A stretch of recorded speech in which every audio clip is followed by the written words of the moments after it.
नमस्कार। आज हम जानेंगे 13वें श्लोक का अर्थ। भगवान ने यह दिखलाया कि समस्त जगत मेरी ही स्वरूप है और मुझसे ही व्याप्त है। यहाँ यह जिज्ञासा होती है कि इस प्रकार सर्वत्र परिपूर्ण और अत्यंत समीप होने पर भी लोग भगवान को क्यों नहीं पहचानते। इस पर भगवान कहते हैं, श्लोक 13 त्रिभिर्गुणमयैर्भावैरेभिः सर्वमिदं जगत् मोहितन्नाभिजानाति मामेभ्यः परमव्ययम्। श्लोक का अर्थ, गुणों के कार्य रूप सात्विक, राजस और तामस, इन तीनों प्रकार के भावों से यह सब संसार प्राणी समुदाय मोहित हो रहा है। इसीलिए इन तीनों गुणों से परे मुझ अविनाशी को नहीं जानता। पिछले श्लोक में जिन भावों का वर्णन किया गया है, यहाँ उन्हीं त्रिविध भावों से जगत के मोहित होने की बात कही जा रही है। त्रिभि और गुणमय विशेषणों से यही दिखलाया गया है कि वे सब भाव तीनों गुणों के अनुसार तीन भागों में विभक्त है और गुणों के ही विकार हैं। एवं जगत शब्द से समस्त सजीव प्राणियों का लक्ष्य कराया गया है, क्योंकि निर्जीव पदार्थों के मोहित होने की बात तो कही ही नहीं जा सकती।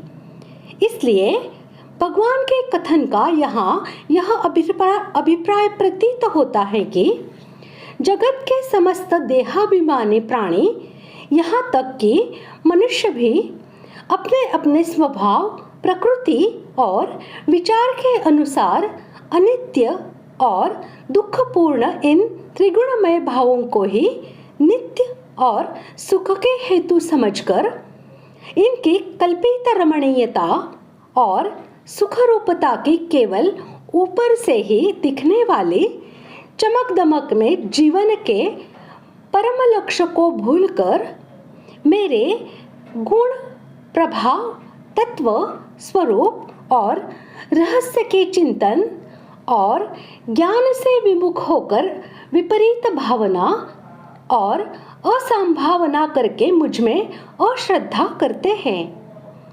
तीनों गुणों के विकारों में रचे पचे रहने के कारण उनकी विवेक दृष्टि इतनी स्थूल हो गई है कि वे विषयों के संग्रह करने और भोगने के सिवा जीवन का अन्य कोई कर्तव्य या लक्ष्य ही नहीं समझते।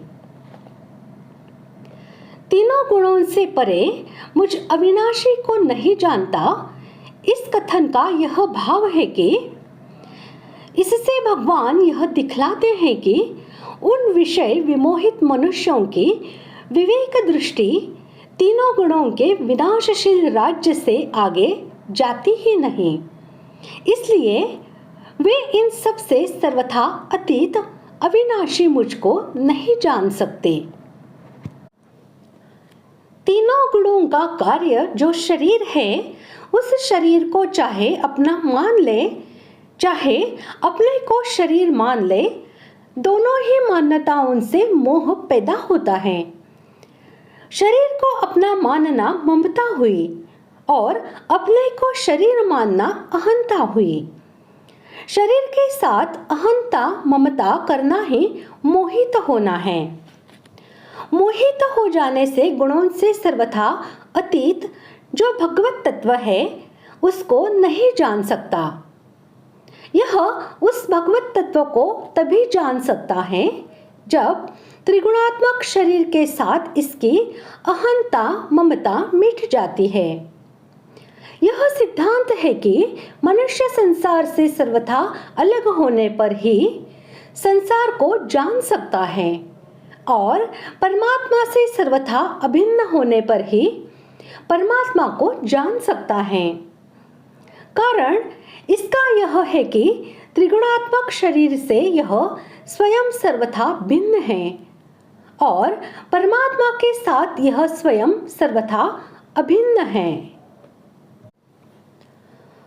परमव्ययम पद से भगवान कहते हैं कि मैं इन गुणों से पर हूँ, अर्थात इन गुणों से सर्वथा रहित, असंबद्ध, निर्लिप्त हूँ।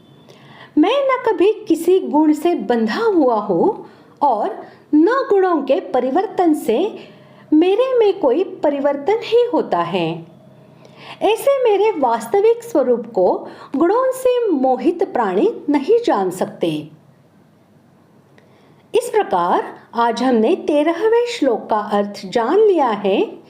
अगले भाग में जानते हैं 14वें श्लोक का अर्थ। धन्यवाद।